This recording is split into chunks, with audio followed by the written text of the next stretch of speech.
আসসালামাইকুম, welcome to my channel. কেমন আছেন সবাই? আশা করি ভালো আছেন। আবারও হাজির হয়ে গেলাম নতুন একটি রেসিপি নিয়ে। আজকে আমি আপনাদেরকে 2 কেজি গরুর মাংস হাতে মেখে রান্না করে দেখাবো।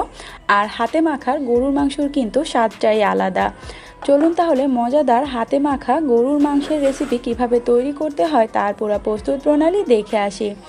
এখানে আমি একটা প্যানের মধ্যে 2 কেজি পরিমাণ গরুর মাংস নিয়েছি। মাংসটাকে কিন্তু একটু রেগুলার সাইজ করে টুকরো করে নিয়েছি।